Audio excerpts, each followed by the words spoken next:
Multiple sclerosis is a hidden disease. It deals with your nervous system, so it attacks your brain and spinal cord.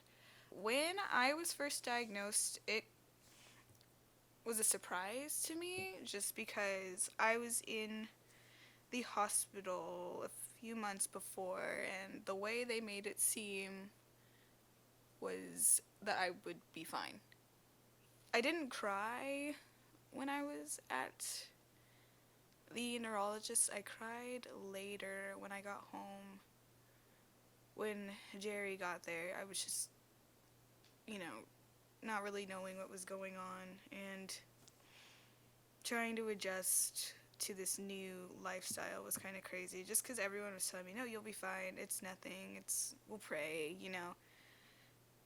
And it just, I think for me at that moment when I was diagnosed, I didn't believe it until later on. It's hard saying what's a good day and what isn't just because all the time now, especially lately, I just haven't felt good. Um, before, before the recent hospital visits and everything, a good day was just a day without the fatigue, a day without numb legs, anything without MS symptoms, I was okay. Even if my emotional state was terrible, like, as long as I physically felt okay, that was a good day. A bad day is when I'm struggling to breathe, struggling to walk, having to depend on people to help me get around. Just because before MS, I did everything on my own. I was more independent. I didn't want to rely on anyone. I was the one helping people.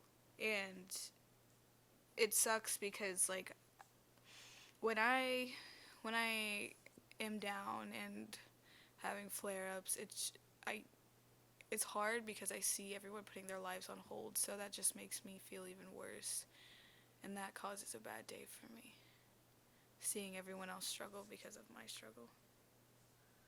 I can't do things like I used to. I have to find a balance for everything, whether it's weather or eating or, sleeping or exercising. There has to be a balance with everything. Like, I don't sleep now. Like, before I hardly slept, but if I at least get 4 hours of sleep, like, that's such a blessing. Like, I am up all night with MS.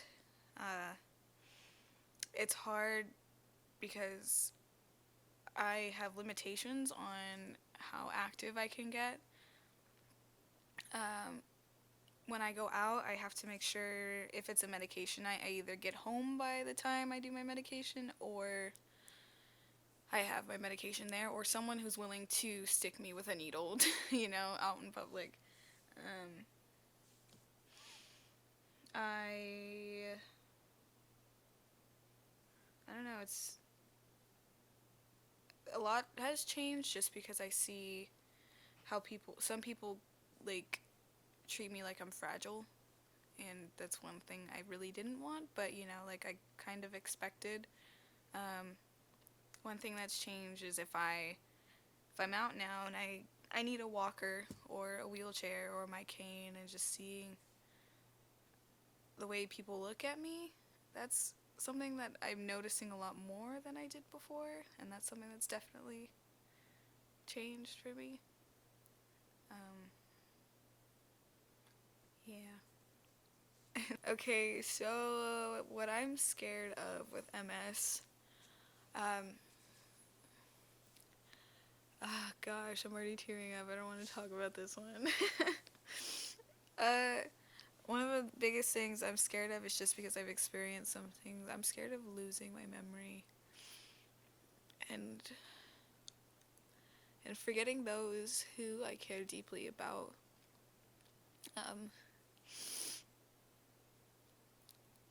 It breaks my heart when I have passed out and I've forgotten Jerry. I mean, I've come to every time, but it's hard. I don't forget it those I care about. I also am scared of MS driving the ones I love away, or putting someone through deeper struggles than what I'm going through. I'm scared of things going out of my grasp way too quick like it has been. It's just, there's been times where I thought it was my last night living, and I just wasn't able to tell those I cared about I love them or see them, It just sucks because MS is one of those things you don't know what's gonna happen, and I still don't know a lot about it, so I'm going through the motions still, but it's so hard. It's hard seeing the people I care about hurt because of my hurt. I think one of the scariest things is I just don't know what's gonna happen. And life, you never know how life is gonna treat you or what's gonna come the next day, but with MS you really don't know. Because one second I'm feeling on top of the world and then the next I'm crumbling. And it just sucks not knowing, Like, after I finish answering this question, I could be relapsing and I don't even know. Like, before, I liked not knowing what life was gonna bring me, but now I'm just terrified because now that I have this, chronic illness, I really don't know what's gonna happen, and that's the worst. What makes me happy? Food. I love food so much. It makes me so happy. But it has broken my heart a few times, but besides the point. I love food, and food makes me happy. I think a lot of these answers are going to sound the same. Like, family makes me happy, you make me happy. For those of you who don't know, Jerry's here. Jerry's the you. Just kidding. Laughing makes me happy. Playing board games. I love board games.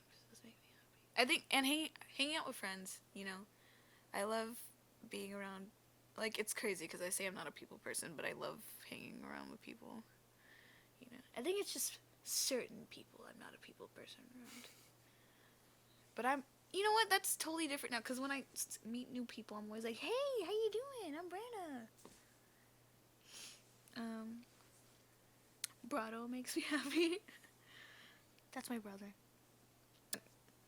I think for me, it's just think before you judge, man, because you don't know what someone's going through, whether it's depression or mental illnesses or something as gnarly as cancer, it's crazy how people put ranks on what's the worst, because they're all generally bad and they all suck, so it's why just because they have this means they can do something, and just because I have this I can't, it's just a bummer. A lot of people don't know about these hidden diseases and how ignorant people can be. I think that's one of the worst parts about having MS, just having people just try to talk down at me because they think I'm okay when I'm really not, Before I had it, I really didn't know what it was, but I wasn't one of those people oh, look at them, why are they misusing handicap, Or if I'm in a wheelchair, I think the funniest thing about wheelchairs, when I use it, is just I'm eye level with kids, and they just look at me what is she doing? That's a big stroller, I've been eye level with so many kids, and just, it's so funny just making faces at them because they're just wow. You're rolling around like I am, dude. That must be the life. And I'm just I'd rather be walking, but it's cool, I guess. We're matching, And to people who are dealing with invisible diseases, I know it's rough, man. People just look at you, and it's hard. It's so hard. But we're some of the strongest people I know, you know, just because you're dealing with all this crap and no one knows what you're going through. Like, I've been meeting people recently who have like hidden diseases or reconnecting with old friends who now have like invisible diseases, and it's insane the stuff we all go through, you know, like just how people talk about us and how just people are just, you know, oh, you have what? What is that? I don't know what that is. Or you don't look like nothing's wrong with you. And it's just keep fighting and don't give up.